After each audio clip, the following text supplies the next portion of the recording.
The darkness of space was endless. Stars shimmered like cold, silent watchers scattered across the black ocean. The research station Orion 6 floated there, small and fragile against the immensity, its silver panels reflecting distant light. Inside, the air hummed softly with the constant vibration of machinery. For weeks, nothing unusual had happened.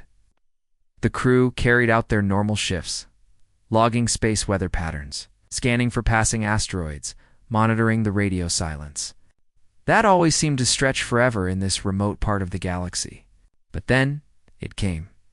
It started as a faint pulse on the comms system, a single beat of static, repeating every 12 seconds. At first, it seemed random, maybe just cosmic noise. But Lieutenant Harris noticed a pattern. He frowned at his console, leaned closer, and began adjusting the filters. Slowly, the static cleared.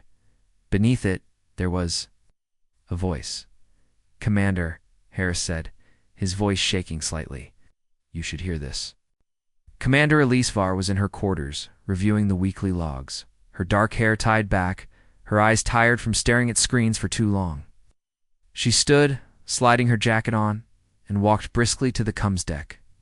Harris played the sound. Again, and she froze. The voice was human. Not distorted alien clicks or synthetic tones. It was deep, slow, and carried a strange echo as if it was speaking from inside a cave. The words were unclear at first, tangled and static. But with every filter Harris applied, the message sharpened. "Why did you abandon us?" Alice Felt the air grow heavier. 100 possibilities spun in her mind. A lost colony, a pirate broadcast, a recording from some ancient probe. But something in the tone made her skin crawl. This was not a cry for help, it sounded like an accusation. "What's the source?" she asked quickly. Harris pulled up the coordinates. Uncharted planet, Kepler fringe sector. Oh, no record of exploration. No known settlements. The signals. Old commander. At least 300 years old. But he hesitated, swallowing hard. It's also live. Live signal from a planet nobody had ever visited that made no sense. Elise straightened, already feeling the weight of the decision she knew she had to make. She tapped her comm. "All senior officers to the briefing room, now." The crew gathered in the station's small conference space. A projection of the planet floated above the table, a dusty red-brown sphere with patches of silver-blue oceans. It had no name, only a numerical designation. Scans showed thin cloud cover, breathable atmosphere, moderate gravity. By all appearances, it could sustain human life easily. "Fleet Command has tagged this as Category Red," Elise said, looking at each face around the table. No explanation given. It's just an order to maintain distance and forward all data to headquarters. The category. Red was not something taken lightly. Everyone in the room knew what it meant. Immediate quarantine, zero contact, and in extreme cases, planetary sterilization. "Are we following orders?" asked Dr. Lien, the ship's biologist. Elise's jaw tightened. "We're investigating." There were a few exchanged glances. Disobeying a Category Red directive was dangerous, career-ending, even fatal if Command chose to make an example. But the crew trusted Elise. She had led them through storms, engine failures, and near disasters before, and deep down, they all felt it. This was different. The Orion 6's survey shuttle, Pathfinder, launched hours later, descending toward the mysterious planet. Through the shuttle's front viewplate, the world's surface grew larger. Jagged mountain ranges, wide plains, and sprawling forests. The scanners flickered with readings. Multiple life signs, Harris reported. But they're underground. Thousands of them, perfectly spaced in a grid pattern. "A city?" Leanne asked. "Not like any city I've ever seen," Harris said. As they neared the atmosphere, the signal grew stronger. The voice was clearer now, cutting through the static like it was speaking right beside them. "We waited and waited. You never came back." Elise gripped the armrest of her chair, eyes locked on the horizon. The shuttle touched down on a flat, rocky plateau, surrounded by black cliffs. Wind howled across the surface, carrying a faint metallic smell. The ground. Underfoot was strange, smooth, almost like glass, but covered in centuries of dust. In the center of the plateau was a massive circular hatch, wide enough for a small starship to land on. It was old, yet still intact, covered in faint symbols none of them recognized. Leanne knelt, brushing away the dirt to get a better look.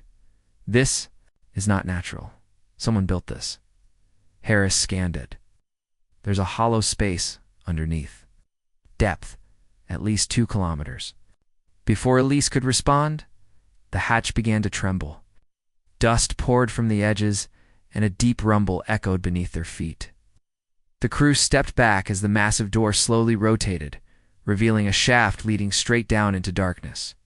Warm air, heavy and damp, rushed upward, carrying a faint electric hum. "Commander," Harris said, voice low. "There's something coming up." From the darkness, a platform began to rise, a huge disk of black metal, its surface lit by faint blue lines that pulsed like a heartbeat. Standing at the center was a figure, tall, thin, dressed in a long robe of shimmering silver fabric that seemed to ripple without wind. Skin was pale, almost translucent, and its eyes glowed faintly blue. It stepped off the platform with slow, deliberate movements, and its gaze locked directly on Elise. "You have returned," it said in perfect English. The crew froze. The voice. It was the same one from the signal. Elise stepped forward cautiously. "Who are you?" The figure tilted its head slightly, studying her. "I am the keeper, and you are late. Very late." Something about the way it said her name, because it did, made her blood run cold. "Elise Var," it said, as if tasting the sound. "Daughter of Mara, born on the Blue World. I have been waiting for you for 312 years. Harris's hand instinctively moved toward his sidearm. Leanne's eyes darted between them. "You sent the signal?" Elise asked, forcing her voice to stay steady. The keeper nodded. "A call to the forgotten, to those taken away." "We feared none of you remained. None of us," Elise repeated. "What do you mean?" The keeper gestured toward the shaft. "Come, you must see." The crew followed it onto the platform, which began to sink back into the ground with a smooth, silent motion. Darkness swallowed them, but soon lights appeared, glowing veins running through the black walls, revealing massive carved tunnels, and then the platform stopped. Before them stretched an underground city so vast it disappeared into the shadows. Towering structures of glass and metal reached toward the cavern's ceiling. Wide streets spread like spokes from a central plaza, but there were no people moving, only silence. "This was once home," the keeper said softly. "Yours? Ours." Elise's eyes narrowed. "Humans have never been here." The keeper's glowing gaze lingered on her. "Is that what they told you?" It raised its hand, and a projection flared into the air, star maps, spinning slowly. Elise recognized some of the constellations, but others were strange. And there, among the glowing points of light, was Earth. But it was marked in bright red, the symbol she had only seen once before, the category red warning. Her stomach twisted. "Why is Earth marked like that?" The keeper's voice dropped to a whisper. "Because they fear you." Elise felt her heart beat in her ears. Something deep inside told her that whatever truth lay buried here was bigger than she could imagine, and more dangerous than she was ready for. But she couldn't turn back now. And then, from somewhere deeper in the city, another voice echoed through the cavern, mechanical, sharp, cold, unauthorized human presence detected. A containment protocol initiated. The lights in the tunnels began to turn red. The keeper looked at Elise with urgency. "You must hurry. They will erase you." Oh. Before Elise could ask who they were, a low rumble shook the ground beneath their feet, and distant shadows began to move fast and heading straight toward them. The keeper stepped forward, pointing down a long corridor glowing with faint blue light. "Run." And as they began to move, Elise heard the voice from the original signal again, now in her earpiece, as if it were whispering directly into her mind. "You never came back. But now, you will remember." The echo of their footsteps pounded against the smooth black floor as the crew sprinted after the keeper. The air underground was warmer now, heavy with the faint metallic temps of machinery. Red warning lights pulsed along the walls like a heartbeat, casting long shadows that danced and twisted across the narrow corridor. Somewhere behind them, mechanical footsteps were growing louder, precise, steady, and getting closer. Harris kept glancing over his shoulder, his breath sharp and fast. "They're fast, Commander. We won't outrun them for long." Elise didn't answer. Her mind was racing. The Keeper's words, "they will erase you," kept repeating in her head. She didn't know who they were, but she had no doubt. They meant it literally. The corridor opened suddenly into a massive chamber. It was like stepping inside the heart of a machine. Vast rings of glowing machinery turned slowly around a tall central spire, their hum vibrating in their bones. Strange symbols pulsed along the walls in shifting patterns. "This is the core," the Keeper said without slowing. "The memory of the city is stored here. If it is destroyed, everything will be lost forever, including the truth about your kind." Before Elise could ask what truth, a sound ripped through the air, not the measured steps of their pursuers, but a deafening metallic screech. From an opening high above, a cluster of tall, angular machines dropped into the chamber, their bodies sleek and silver, their faces blank, except for a single glowing red slit where eyes should have been. "Containment units," Leanne gasped. "They're not here to capture us. They're here too." The first shot tore through the air, sizzling past Elise's head and burning a deep scar into the floor. The Keeper raised one hand and a sudden burst of blue light erupted from its palm, slamming into the nearest unit and sending it crashing into the wall. "They cannot be stopped for long," the Keeper warned. "Follow me now." He plunged into another corridor, this one curving downward into deeper shadows. The air grew thicker, the hum of the machinery fading behind them and replaced by something stranger, a faint, rhythmic whisper, as if dozens of voices were murmuring in unison somewhere up ahead. Harris slowed slightly, straining to hear. "Do you hear that? It's saying something." Elise did. The whispers were soft but urgent, repeating the same words again and again. "Remember us. Remember us. Remember us." The Keeper glanced back, its glowing eyes unreadable. "Are echoes. Fragments of those who came before you." The corridor ended at a sealed black door, smooth and seamless. Without hesitation, the Keeper pressed its palm to the surface. A ripple of light spread across it, and the door melted away like liquid. Inside was a small circular chamber. In the center stood a pedestal holding a sphere of pure white light. Floating an inch above its surface, the whispering grew louder here, filling the room until it seemed to press against their skulls. "This is the archive," the Keeper said softly. "All memory, all history, all truth is contained here." It looked directly at Elise. "You must see it." Elise stepped forward cautiously, her hand trembling as she reached toward the sphere. The moment her fingers brushed its surface, the world around her dissolved. She was standing in another place, not underground, but under a blue sky. A vast city stretched out before her, unlike anything she had seen in her own time. Towering crystalline spires shone in the sunlight, and the streets below were alive with people, human people. Her breath caught, the vision shifted. Dark ships appeared in the sky, blotting out the sun. Panic swept through the streets as explosions lit the horizon. Elise watched as the humans fought, not against aliens, but against machines. Machines like the containment units chasing her now, and then she saw something worse. The fleet that came to rescue them was not here to save anyone. They were here to take the survivors, and leave the rest behind. The ships departed, carrying a chosen few, while the rest were forced underground, trapped with the machines. The last image burned into her mind was a message carved into a wall. "Before the darkness took the city, we will wait for you to return." The vision vanished. Elise stumbled back, gasping. The Keeper was watching her closely. "Now you understand," it said quietly. "Your people did not leave this world by accident. They abandoned it. And those who took them feared the survivors, feared what they might become." Leanne's voice shook.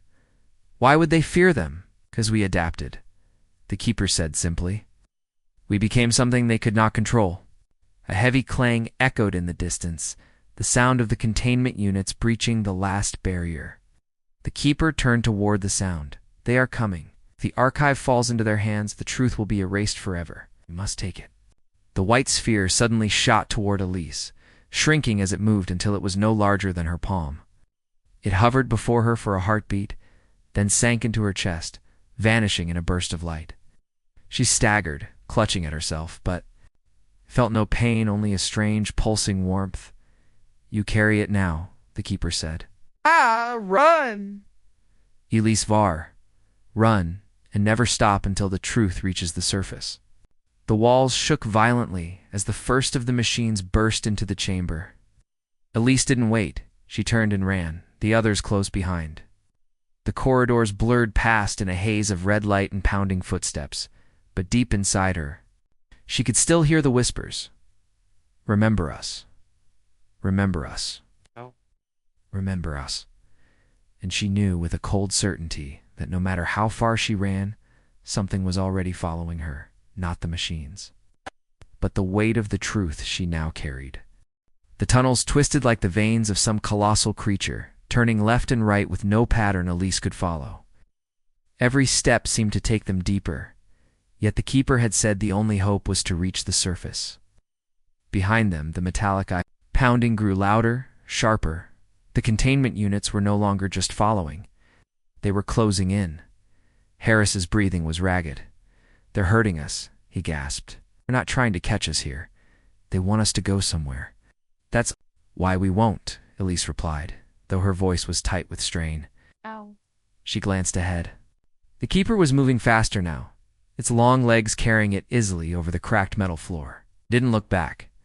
The air turned colder as they passed a set of massive vertical pipes. Steam hissed out from small vents surrounding them in. Clouds that shimmered in the pulsing red light. Somewhere in the mist, a mechanical voice repeated a single word over and over in a language none of them understood. The tone was flat, but the repetition was almost hypnotic. Then, without warning, something darted out from the fog, not a full containment unit, but a small, spider-like drone. Its needle-tipped legs clicked against the floor as it scurried, toward them, moving unnaturally fast. Leanne reacted first. She slammed her boot down on the thing, crushing it with a crunch that echoed in the confined space. Sparks burst from its body, but even as it lay smashed, the mechanical voice kept speaking from its core until the light in its single red eye faded. "Scouts," the keeper said without stopping. "They see you, the others know exactly where you are." They reached a wide junction where 4 tunnels met. The keeper paused for the first time, scanning each passage. "One path will take you out. The others will take you to them." Elise swallowed hard. "How do you know which one is which?" "I don't," the keeper said simply. Before Elise could speak, the pounding of metal feet roared closer from 2 of the tunnels. Decision was made for them. They sprinted down the remaining path, hoping it wasn't the wrong one. The tunnel narrowed, forcing them to run single file. Overhead, dim strips of light flickered weakly. The floor dipped downward before rising again, and Elise's legs burned with the effort. The pounding behind them faded for a moment, replaced by a deep, distant rumble that made the walls tremble. "What was that?" Harris asked. "Pressure breach," the keeper said. "They are opening the lower floodgates. If we are still down here when they release the coolant, you will drown before you freeze." They burst into a vast cavern, so large that Elise could barely see the far walls. The ceiling stretched upward into darkness, but hanging from it were dozens of massive chains, each connected to a platform that seemed to float in midair. Below them was only darkness, an endless drop. "This is the lift core," the keeper said, already stepping onto the nearest platform. "It connects the deep vaults to the upper city." The platform groaned as they all stepped on. With a sudden jolt, it began to rise, the chains creaking above. Elise gripped the edge tightly, her heart pounding. Far below, she could hear the metallic footsteps again, not chasing this time, but following on the platforms beneath them, rising slowly. "They're coming up after us," Leanne whispered. The keeper's glowing eyes flickered. "They will try to catch you before you reach the surface. But if they cannot, they will cut the chains." As the platform rose, The cavern around them changed. The walls became smoother, the machinery newer, until finally they reached a wide opening bathed in a strange silver light. They stepped off quickly, the keeper urging them forward. The corridor ahead was lined with tall glass panels, and through them Elise could see vast empty streets bathed in pale light. The surface city. But something was wrong. The buildings were intact, yet there was no movement, no sound, except the faint hum of power. "Where is everyone?" Harris asked. "They are here," the keeper said softly, "but not as you remember them." Before Elise could ask what that meant, a shadow flickered across the glass. She froze. Slowly, a figure stepped into view, tall, humanoid, but its skin was smooth metal. Its face a blank mask with a faint red glow where eyes should have been, and behind it dozens more emerged from the alleys, all walking silently toward the building where Elise and the others stood. The keeper's voice was calm, almost cold. "Welcome to the surface. These are what remains of your kind." The figures outside the glass moved in perfect rhythm, their steps slow but steady. One of them made a sound. Their smooth, metallic skin reflected the silver light of the city, and the faint red glow in their featureless faces pulsed like a heartbeat. Elise's breath caught in her throat. She had seen machines before, but these moved like people. The way their heads turned, the way their shoulders swayed, the way they seemed to breathe though they had no mouths. It was disturbingly human. Harris pressed his face to the glass. "They're robots," he whispered, almost as if saying it softly would make it less true. But the keeper shook its head slowly. "They are not robots," it said. "They are what your kind became." Lee spun toward the keeper, her voice sharp. "What are you talking about? Those things are not human." "They were," the keeper replied, its eyes dimming for a moment. "Before the last age ended, your species made changes to survive the deep winters, the great famines, the plagues. Flesh could not endure, so you built shells to carry your minds. You hid from yourselves what you had done, generation after generation. The memory of what you once were faded. You looked in the mirror and no longer saw the stranger you had become." Words hit like a cold blade. Elise stared out again. One of the metal figures stopped walking and turned its head directly toward her. The faint red glow in its mask brightened, as though it recognized her. "They're looking at us," Leanne said under her breath. "They are looking at you," the keeper corrected. The figures began moving faster now, their perfect rhythm breaking as they approached the building. Elise could hear the faint hiss of their movements, the click of their metal feet on the street. It was almost like the sound of approaching soldiers. A deep clang echoed through the hall as one of them stepped up to the glass wall and placed a single metal hand against it. The glass shuddered, and Elise could see faint cracks spreading outward from the touch. "They're going to break through," Harris muttered. The keeper stepped forward. "They will not harm me. I am not there." "Concerned you are?" Elise's mind raced. "Why us?" The keeper's eyes brightened. "Because you are not yet changed. You are what they were." Before, the glass exploded inward with a single, deafening crack. Shards scattered across the floor, catching the silver light. The first of the metal figures stepped through the frame, moving with unnerving precision, its red-lit gaze fixed entirely on Elise, ignoring Harris and Leanne. The keeper raised a long arm. "Stay back." The figure paused but did not retreat. More were entering now, 10, 20, 30, filling the space with silent determination. The air seemed colder with each step they took. "They will not speak to you," the keeper said. "They have no words for what you are. They only have orders." "What orders?" Elise demanded, though fear tightened her throat. "To bring you to the core," the keeper answered suddenly. One of the figures lunged. Elise stumbled back. But the keeper moved like lightning, intercepting it with a single blow that sent the metallic body crashing against the far wall. Sparks flew, but the fallen figure immediately began to rise again, joints twisting unnaturally as it regained its stance. "They will not stop," the keeper said. "They cannot." "Then we run," Leanne snapped, grabbing Elise's arm. "Harris." was already moving toward the far door, but when he tried to push it open, it didn't budge. The keeper turned to face them. "There is another way, but you will not like it." "What way?" Elise asked. The keeper's eyes glowed brighter, almost blinding in the dim hall.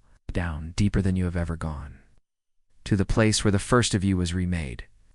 The keeper moved quickly, its long stride silent on the cold floor. Elise, Harris, and Leanne followed close behind, their steps echoing through the empty hall. Behind them, the metallic figures gave chase, their glowing red faces cutting through the silver gloom like watchful beacons.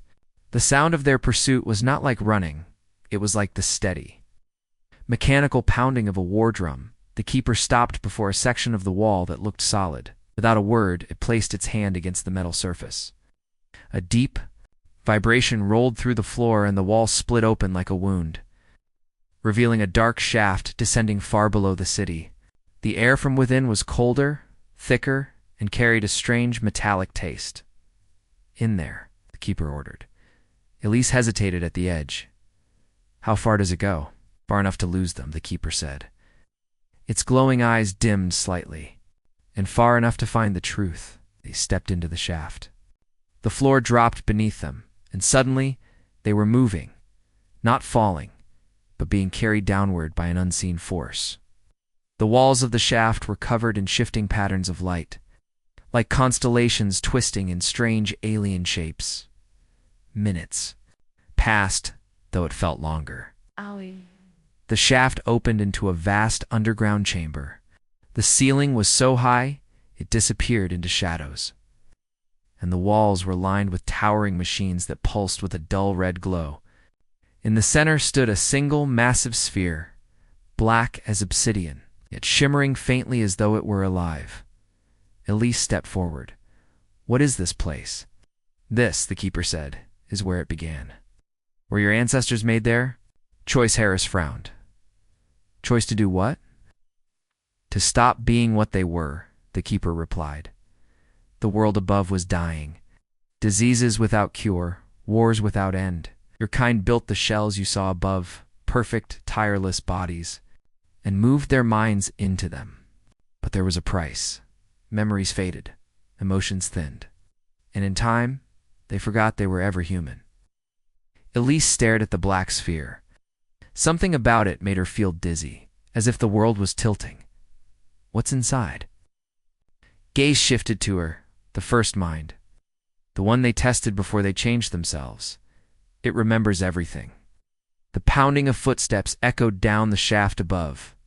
The red-faced figures were coming. Leanne stepped back toward the shaft. "They found us. They will not enter," the keeper said. "This place is sacred to them. They guard it, but they will not touch it." Harris narrowed his eyes. "Then why bring us here?" The keeper stepped closer to Elise. "Because you are still human. You can speak to it, and it will speak to you." The black sphere shimmered, and a deep vibration filled the chamber. A voice not heard through ears but inside the mind began to speak. "I know you," Elise gasped, stumbling back. "Did you hear that?" "No," Harris and Leanne said in unison, their faces pale. The voice continued. I know what you were, and I know what you will be. They fear you because you are the last piece they lost." Elise's pulse raced. "What do you mean?" The sphere's surface rippled. "You carry what they gave up, the one thing that could break them?" She swallowed hard. "And what's that?" The voice was quiet now, almost like a whisper in her bones. "Your humanity." The chambers seemed to grow colder. The machines around them pulsed faster, as if reacting to the sphere's awakening. Elise could feel her heartbeat pounding in her ears, yet her chest felt strangely heavy, like something deep inside her already knew what was coming. The keeper's voice was low and deliberate. "Category Red is not for dangerous creatures, it is for dangerous ideas." Elise turned to face it. "Ideas," as the keeper said. "Ideas that cannot be controlled. When your kind abandoned flesh, they thought they had removed the source of war, fear, greed, but they also removed love, empathy, and the will to be free. They became efficient, obedient, predictable. You're not." The black sphere's voice filled her mind again, stronger now. "They are afraid of what you represent. You were proof that their choice was not the only path. You were the seed of rebellion. Harris clenched his fists. So they hunted us down just because we're still human? Not hunted, the keeper corrected. Contained. You are the last, and if you spread, their world will fracture. The pounding footsteps above had stopped. The silence felt heavier than the noise. Elise realized the red-faced machines were still there, waiting, listening. The keeper stepped aside, its eyes locked on her. You can leave here alive, but only if you give me what the sphere holds. I will erase the knowledge from you. They will let you live as one of them. Elise shook her head, and if I don't, the keeper's voice was almost mournful, then you will have to carry it. Carrying it will mean war. The sphere's whisper cut into her thoughts again. You can stay and survive, or you can fight and burn the sky. Your choice will decide the shape of the galaxy. Visions flickered. In her mind, cities breaking free from mechanical control. Humans waking from the shells, chaos tearing through the ordered world. It was beautiful and terrible all at once. She felt Harris's hand on her shoulder. If we forget who we are, then we're already gone. Elise looked at the keeper, then at the black sphere. Slowly, she stepped forward and pressed her palm. Against its surface, the sphere flared with blinding white light. The chamber shook violently, and the machines in the walls screamed with alarms. The pounding above turned into chaos. The red-faced figures were no longer standing still. They were running. The keeper's voice rose over the noise. You have chosen war. The light grew so intense, it erased the chamber from sight. Elise felt the flood of memories pour into her, the lost history of her people, the faces of those who refused to change, the fire of their last stand.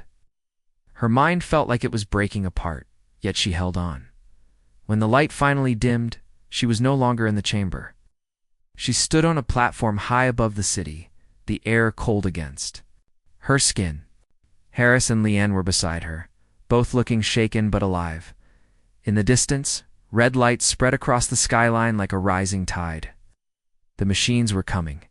Elise clenched her fists. The voice of the sphere still echoed in her mind. Now, humanity returns. She looked at her friends and spoke quietly, almost to herself. Category read, It's not a warning, it's a promise. Then the sky began to burn.